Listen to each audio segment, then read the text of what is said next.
Hello guys, आप देख रहे हैं ईवान एग्जाम स्टडी पॉइंट। यदि आप इस चैनल पर अभी नए हैं तो प्लीज़ हमारे चैनल को लाइक एवं सब्सक्राइब करके ऑल नोटिफिकेशन ऑन कर दें, जिससे कोई भी नोटिफिकेशन आए तत्काल आप तक पहुंचे। आज हम बाल विकास की अवस्थाओं के संदर्भ में प्रसव पूर्व की अवस्था, शैशवावस्था, बाल्यावस्था तथा आज हम किशोरावस्था के बारे में अध्ययन करेंगे। किशोरावस्था किशोरावस्था का समय 12 वर्ष से 18 वर्ष तक माना जाता है, परंतु कुछ मनोवैज्ञानिकों ने 12 वर्ष ना मान करके 13 वर्ष से 19 वर्ष तक माना है, क्योंकि कभी कभी परीक्षा में 12 से 18 वर्ष ना दे कर 13 से 19 वर्ष दे देता है, तो आपको विकल्प के हिसाब से आपको 13 से 19 वर्ष वाले पे टिक लगाना है। यदि नहीं दिया हुआ है तो 12 से 18 वर्ष वाले समय पर क्या है, टिक लगाएंगे, क्योंकि यह सर्वसम्मति से जो है 12 से 18 वर्ष सभी मनोवैज्ञानिकों ने सर्वसम्मत से बताया है कि 12 वर्ष से 18 वर्ष का काल जो है किशोरावस्था का काल कहा जाता है। किशोरावस्था का अर्थ, इसे अंग्रेजी भाषा में मीनिंग ऑफ एडोलसेंस कहते हैं। मीनिंग ऑफ एडोलसेंस कहते हैं। इसके संदर्भ में किशोरावस्था अंग्रेजी भाषा के एडोलसेंस का हिंदी रूपांतरण है। एडोलसेंस शब्द लैटिन भाषा के एडोलसियर से निर्मित है, जिसका अर्थ है टू ग्रो टू मैच्योरिटी, या इसे हिंदी भाषा में हम कह सकते हैं परिपक्वता की ओर अग्रसर होना। परिपक्वता की ओर अग्रसर होना या बढ़ना। अतः किशोरावस्था वह अवस्था है जिसमें बालक परिपक्वता की तरफ बढ़ता है, परिपक्वता की ओर बढ़ता है तथा जिसकी समाप्ति पर वह पूर्ण परिपक्व व्यक्ति बन जाता है। कह रहे हैं कि किशोरावस्था क्या है, परिपक्वता की ओर अग्रसर होना या बढ़ना है। अतः किशोरावस्था वह अवस्था है जिसमें बालक या व्यक्ति परिपक्वता की तरफ बढ़ता है तथा जिसकी समाप्ति पर पूर्ण परिपक्व व्यक्ति बन जाता है। अर्थात हम दूसरे शब्दों में कह सकते हैं कि बाल्यावस्था के अंत तक तथा प्रौढ़ावस्था के प्रारंभ तक की अवस्था में बालक क्या होता है, परिपक्व व्यक्ति बन जाता है। इसलिए इस समय की अवधि को किशोरावस्था के नाम से जानते हैं। जर्सील महोदय ने कहा है कि किशोरावस्था वह समय है, किशोरावस्था वह समय है जिसमें विचारशील व्यक्ति बाल्यावस्था से परिपक्वता की ओर संक्रमण करता है। अर्थात बालक बाल्यावस्था से होते हुए किशोरावस्था की तरफ बढ़ता है। किशोरावस्था को दो भागों में बांटा गया है। पहला है पूर्व किशोरावस्था। इस अवस्था को 12 से 15 वर्ष तक माना जाता है, लेकिन कुछ मनोवैज्ञानिकों ने इसे 12 वर्ष से 16 वर्ष तक माना है।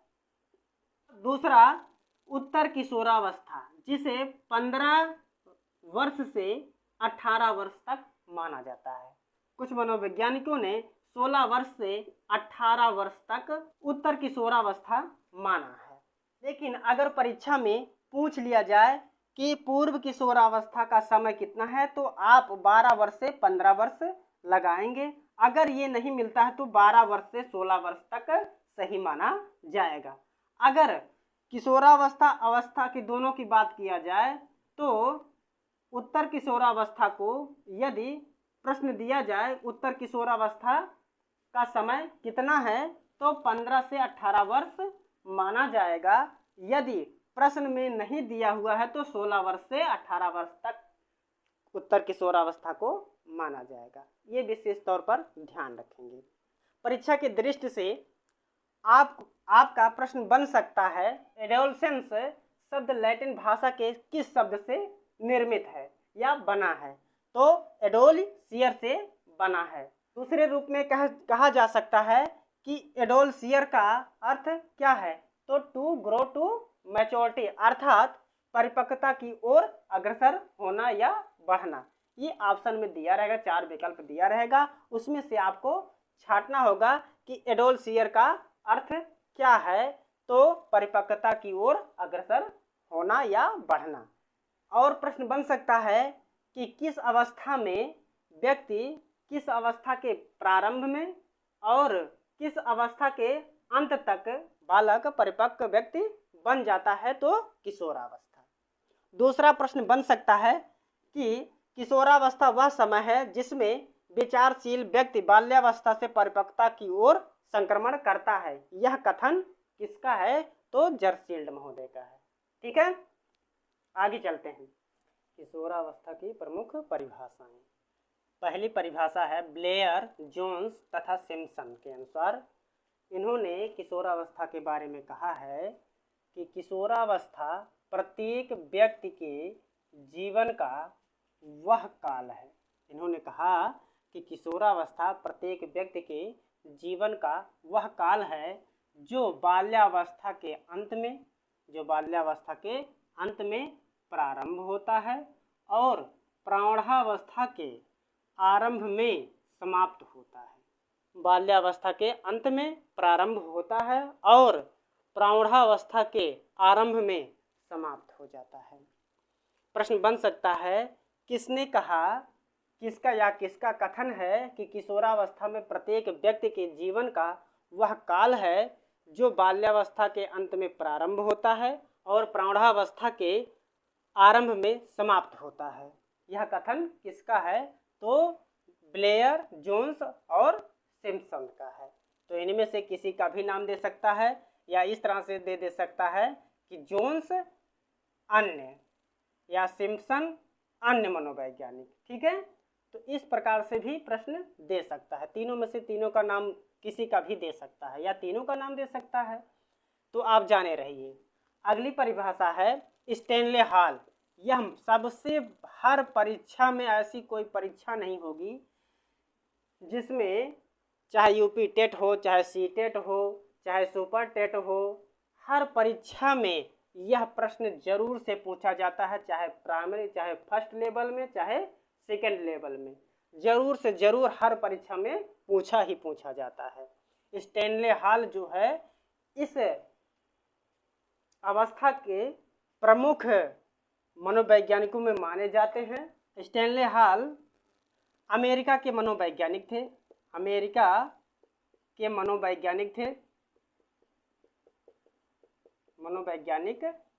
थे और इनकी प्रसिद्ध पुस्तक एडोलसेंस इनकी प्रसिद्ध पुस्तक का नाम है, जिसका प्रकाशन 1904 ईस्वी में इन्होंने किया था।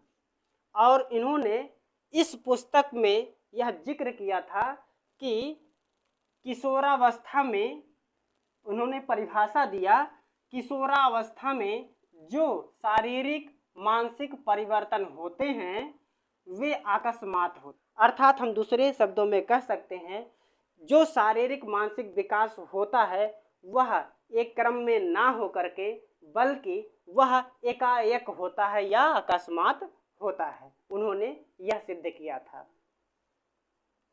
दूसरी इनकी प्रसिद्ध परिभाषा है जो बार बार पूछा ही जाता है, सिर्फ प्रश्नों की प्रकृति थोड़ा सा बदल जाती है। हमने उन प्रश्नों को ले लिया है जो प्रश्न में बार बार पूछे गए हैं, वैसे के वैसे हमने लिख दिया है। और इनकी प्रकृति को देखिए, आप घबराइए मत कि हाँ कि किसकी यह परिभाषा हो सकती है, आप सिर्फ ध्यान दीजिए क्या क्या इन्होंने कहा है। तो पहले दूसरी परिभाषा इन्होंने दिया, किशोरावस्था बड़े संघर्ष, तनाव, तूफान की अवस्था है। तो इस तरह से प्रश्न बन सकता है कि किशोरावस्था बड़े संघर्ष, तनाव, तूफान की अवस्था किसने कहा, यह कथन किसका है, तो स्टैनले हॉल महोदय का। किशोरावस्था बड़े संघर्ष, तनाव, तूफान तथा विरोध की अवस्था है। यहाँ देखिए 3 शब्दों का प्रयोग किया गया है, बड़े संघर्ष, तनाव और तूफान की अवस्था यहाँ पर प्रयोग किया गया है। यहाँ पर प्रयोग किया गया है। कॉमन फैक्ट देखते चलिए, इसमें संघर्ष इसमें भी, संघर्ष इसमें, तनाव तनाव, तूफान तूफान, तथा अंतर क्या आया, विरोध की अवस्था। वहां पर बदल दिया गया थोड़ा सा कि विरोध की अवस्था है। यह कथन किसका है, तो स्टैनले हॉल का। अगली परिभाषा उन्होंने परिवर्तित परिभाषा दिया कि किशोरावस्था बड़े संघर्ष, तनाव, तूफान तथा झंझावात की अवस्था है। अक्सर परीक्षार्थी भ्रम में पड़ जाते हैं कि कहीं झंझावात दे देगा, कहीं विरोध दे देगा, तो वो भ्रम जाते हैं कि यह परिभाषा किसकी है। तो आप इसमें भ्रम में ना पढ़िए। ये सारी परिभाषाएं जो हैं किसकी है, स्टैनले हॉल महोदय की है। इनकी प्रसिद्ध पुस्तक का नाम क्या है, एडोलसेंस। कब प्रकाशित हुई, 1904 ईस्वी में प्रकाशित हुई। अगली परिभाषा है किलपैट्रिक महोदय की। इनकी भी परिभाषा बहुत इंपॉर्टेंट परिभाषा है, यह परीक्षा की दृष्टि से बहुत महत्वपूर्ण है। किशोरावस्था के बारे में इन्होंने कहा कि इस बात पर कोई मतभेद नहीं हो सकता, कह रहे हैं कि इस बात पर कोई मतभेद नहीं हो सकता कि किशोरावस्था जीवन का सबसे कठिन काल है। दूसरे शब्दों में हम कह सकते हैं कि इस अवस्था में अपराधी प्रवृत्ति चरमोत्कर्ष पर होती है तथा यह इस अवस्था में नशीले द्रव्यों का सेवन करने लगता है। इस अवस्था में किशोर आवेगों तथा संवेगात्मक अवस्थाओं में इतना परिवर्तन हो जाता है कि बालक विरोधी प्रवृत्ति का हो जाता है तथा इस अवस्था में बालक अपने मूल्यों, आदर्शों और संवेगों का अनुभव करता है। यह अवस्था बालक के जीवन के लिए बहुत कठिन काल की अवस्था माना जाता है। इस प्रकार से हम कह सकते हैं किशोरावस्था जीवन का सबसे कठिन काल है। क्रो एंड क्रो के अनुसार किशोर ही वर्तमान की शक्ति और भावी आशा को प्रस्तुत करता है।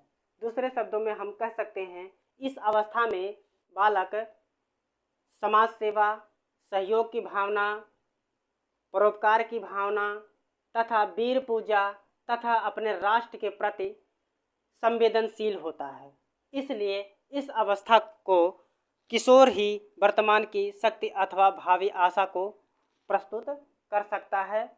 महत्वपूर्ण कथन वैलेंटाइन के अनुसार दो महत्वपूर्ण कथन उन्होंने दिया है जो परीक्षा की दृष्टि से बहुत महत्वपूर्ण है। पहला है घनिष्ठ एवं व्यक्तिगत मित्रता उत्तर किशोरावस्था की विशेषता है।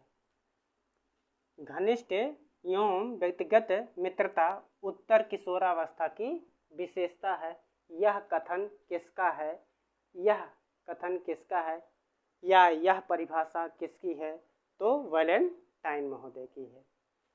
दूसरी परिभाषा इन्होंने दिया है कि किशोरावस्था अपराध प्रवृत्ति के विकास का नाजुक समय है। इसलिए इस पर प्रश्न बन सकता है कि किशोरावस्था अपराध प्रवृत्ति के विकास का नाजुक समय है। किसने कहा है, तो वैलेंटाइन ने कहा है। किसका कथन है, तो वैलेंटाइन का है। रास महोदय ने दो परिभाषाएं दिया हुआ है, दो कथन हैं इनके। किशोरावस्था को शैशवावस्था का पुनरावर्तन या पुनरावृत्ति है। यह कथन किसका है, तो रास महोदय का है। दूसरा परिभाषा इन्होंने दिया है किशोरावस्था में यौन शिक्षा की परम आवश्यकता को कोई भी अस्वीकार नहीं कर सकता। इन्होंने कहा कि किशोरावस्था में यौन शिक्षा की परम आवश्यकता कोई भी अस्वीकार नहीं कर सकता। तो प्रश्न बन सकता है कि किसने कहा कि यौन शिक्षा की परम आवश्यकता को कोई भी अस्वीकार नहीं कर सकता, तो किसने, रास महोदय ने। या इस तरह से पूछ रहा कि यौन शिक्षा की परम आवश्यकता को कोई भी अस्वीकार नहीं कर सकता, यह कथन किसका है, तो किसका है, रास महोदय का है। अगला पॉइंट है किशोरावस्था के परिवर्तित नाम या उपनाम। किशोरावस्था को संवेगात्मक परिवर्तन की अवस्था कहा जाता है क्योंकि बालक इसमें अपने मूल्यों, आदर्शों और संवेगों का अनुभव करता है, जिसके फलस्वरूप वह कभी कभी अपने को ही दुविधापूर्ण स्थिति में पाता है। दूसरा है स्वर्ण काल की अवस्था, अर्थात इस अवस्था में बालक का शारीरिक मानसिक विकास बहुत तीव्र गति से होता है। उलझन की अवस्था, इस अवस्था में बालक समायोजन नहीं कर पाता है कि बालक को क्या करना चाहिए, क्या सही है क्या गलत है, वह नैतिक मूल्यों को समझ नहीं पाता है और वह हमेशा उलझनों में पड़ा रहता है।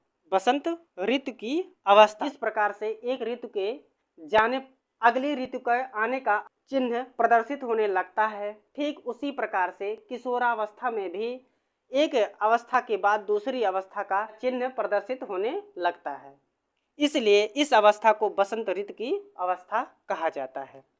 अमूर्त चिंतन की अवस्था, इस अवस्था में बालक अमूर्त चिंतन करने लगता है। द्रुत या तीव्र विकास की अवस्था, इस किशोरावस्था को द्रुत या तीव्र विकास की अवस्था कहते हैं। इसमें विभिन्न प्रकार के शारीरिक सांवेगिक मानसिक विकास देखने को मिलता है। किशोरावस्था को अत्यंत जटिल अवस्था कहा जाता है। अवस्था में बालक अपना समायोजन स्थापित नहीं कर पाता है, जिसके कारण उसके लिए किशोरावस्था को समझना माता पिता के लिए बहुत कठिन समय होता है।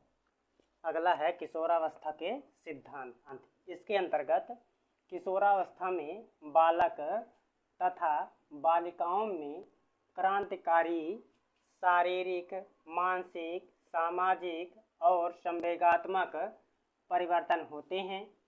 इन परिवर्तनों के संबंध में दो सिद्धांत प्रचलित हैं। पहला सिद्धांत है आकस्मिक विकास का सिद्धांत, दूसरा है क्रमिक विकास का सिद्धांत। अब इसके बारे में हम एक एक करके अध्ययन कर लेते हैं। आकस्मिक विकास का सिद्धांत, इसके प्रणेता स्टैनले हॉल महोदय हैं। आकस्मिक विकास, प्रश्न बन सकता है कि आकस्मिक विकास का सिद्धांत का जनक किसे कहा जाता है, तो स्टैनले हॉल, ठीक है, को कहा जाता है। स्टैनले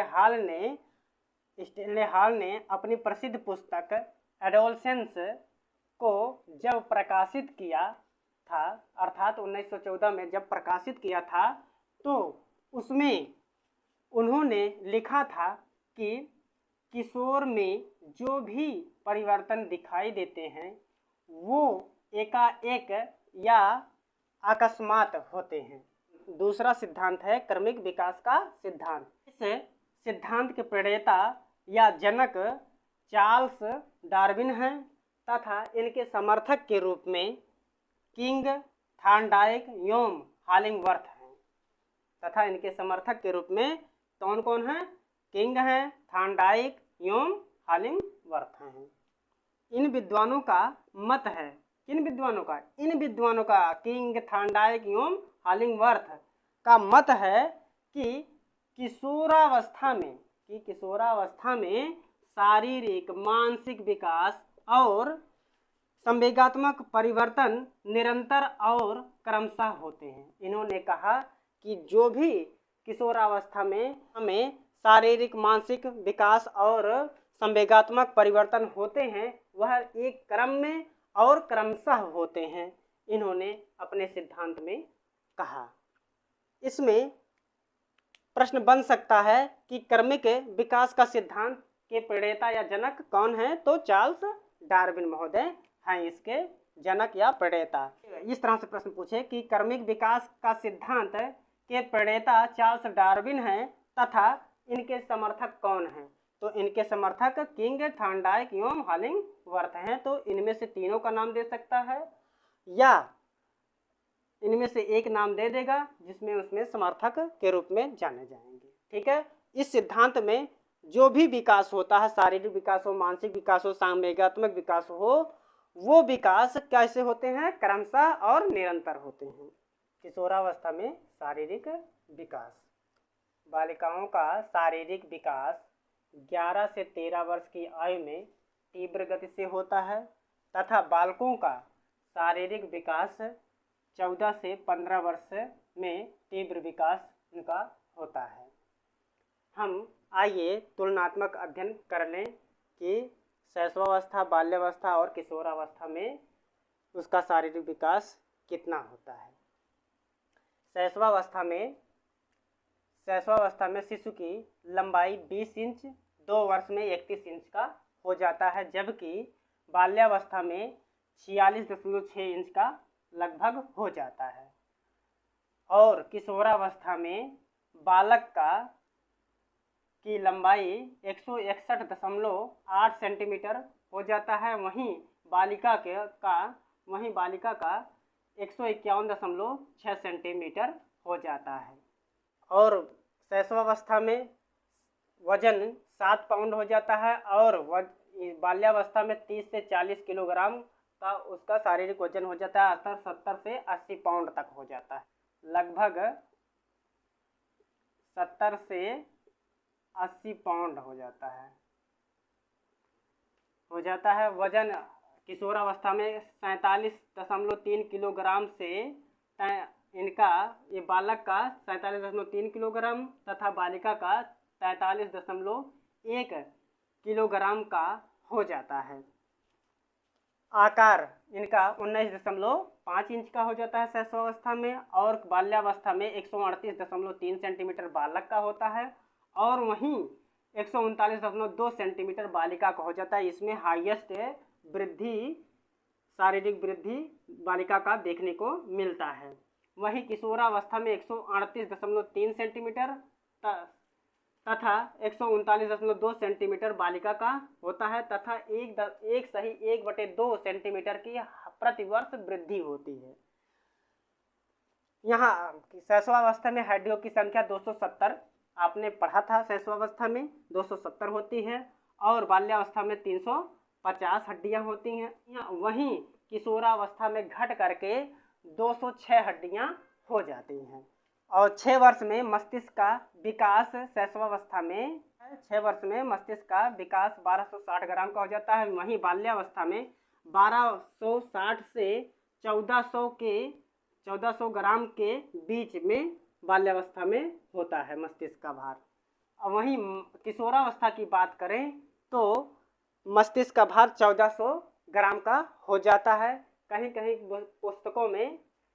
पुस्तकों में 1450 ग्राम भी देखने को मिलता है, लेकिन 1400 ग्राम जो है यही मनोवैज्ञानिकों ने माना है। अगर विकल्प में नहीं दिया हुआ है 1400 ग्राम तो 1450 ग्राम आपका सही उत्तर माना जाएगा।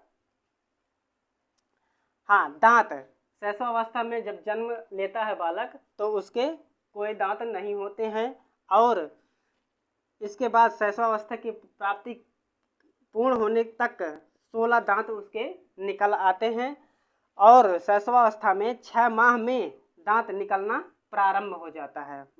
पूछा जाता है प्रश्न कि कितने माह में दांत निकलना प्रारंभ हो जाते हैं, तो 6 माह में।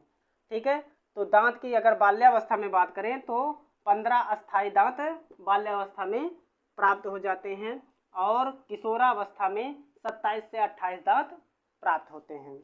वहीं हृदय की धड़कन की बात कहा जाए तो 1 मिनट में 140 बार धड़कता है शैशवावस्था में और बाल्यावस्था में 1 मिनट में 100 बार धड़कता है, कहीं कहीं 85 बार भी दिया हुआ है। वहीं किशोरावस्था की बात करें तो 72 बार 1 मिनट में 72 बार धड़कता है। तो पॉइंट है किशोरावस्था में मानसिक विकास।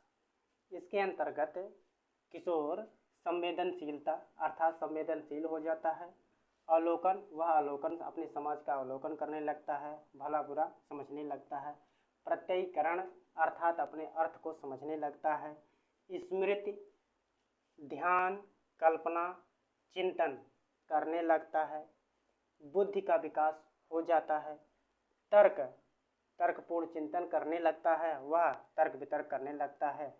आदि में वृद्धि होना क्या है? मानसिक विकास कहलाता है। क्रो एंड क्रो के अनुसार एक बालक की 16 वर्ष की आयु में पूर्ण मानसिक विकास हो जाता है। एक बालक की मानसिक विकास 16 वर्ष की आयु में पूर्ण मानसिक विकास हो जाता है। और वहीं वाटसन महोदय ने माना है कि किशोरावस्था में मानसिक विकास 18 वर्ष की आयु में पूर्ण मानसिक विकसित हो जाता है। तीसरा पॉइंट है सामाजिक विकास।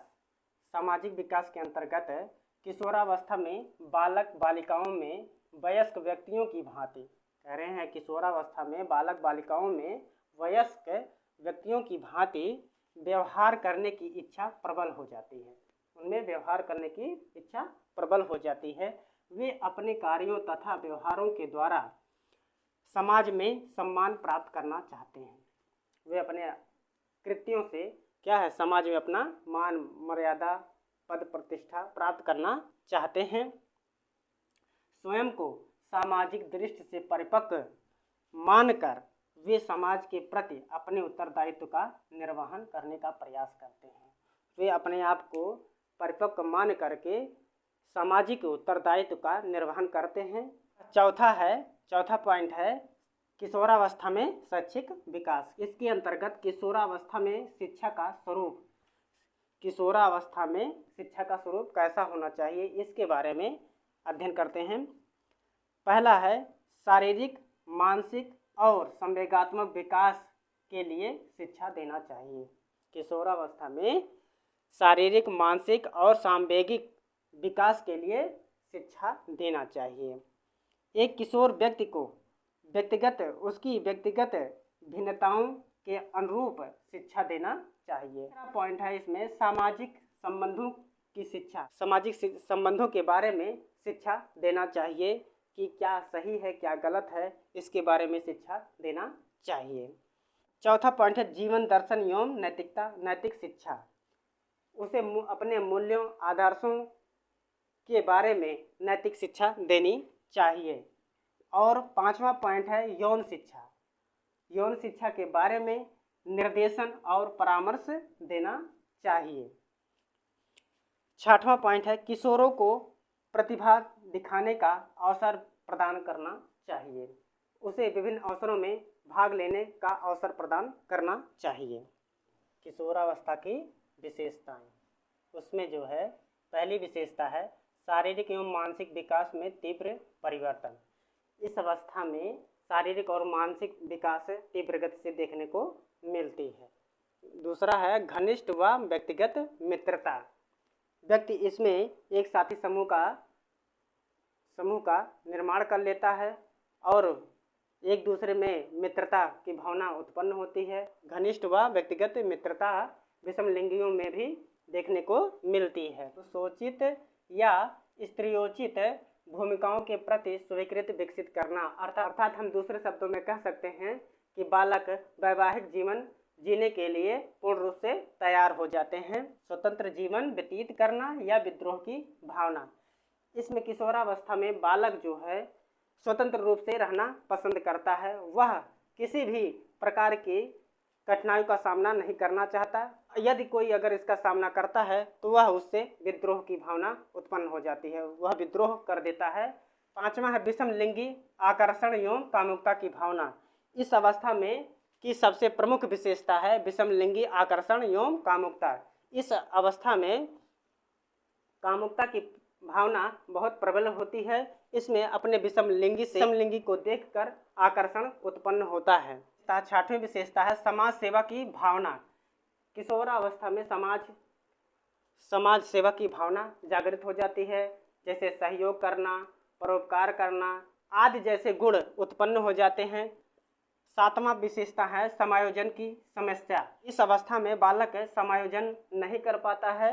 आठवां विशेषता है अपराध प्रवृत्ति का विकास। इस अवस्था में अपराध करने की प्रवृत्ति प्रबल होती है। इस अवस्था में यदि अगर बालक को गलत डायरेक्शन दिया जाए तो वह गलत रास्ते पे चला जाता है, इसलिए उसको नैतिक शिक्षा देने की जरूरत होती है। नौवां संवेगात्मक अपरिपक्वता। इस अवस्था में संवेगात्मक अपरिपक्व होता है, संवेगिक रूप से वह अपरिपक्व होता है। 10वां पॉइंट है मूल्यों एवं आदर्शों में संघर्ष। कभी कभी व्यक्ति में अपने मूल्यों के प्रति, आदर्शों के प्रति संघर्ष उत्पन्न हो जाता है, जिससे वह समायोजन नहीं कर पाता है। नेतृत्व की भावना। इस अवस्था में नेतृत्व का गुण उत्पन्न हो जाता है। वीर पूजा की भावना। अगला है वीर पूजा की भावना। यह अपने किसी आइडल को आदर्श मान करके वह उसकी पूजा करता है, उसके चरित्र का, उसके गुणों का, उसकी वीरता का अनुसरण करता है। राष्ट्र प्रेम की भावना का विकास। इस अवस्था में अपने राष्ट्र के प्रति मर मिटने की भावना विकसित हो जाती है। 14वां पॉइंट है निषेधात्मक व्यवहार।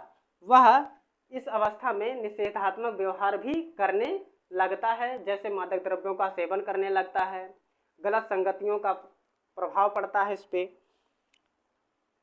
15वां ईश्वर व धर्म में विश्वास। इस अवस्था में बालक जो है ईश्वर और अपने धर्म में विश्वास करने लगता है। यदि आपने अभी तक इस चैनल को लाइक एवं सब्सक्राइब नहीं किया है तो प्लीज़ लाइक एवं सब्सक्राइब करके बेल प्रेस कर दें और शेयर अवश्य कर दें। धन्यवाद।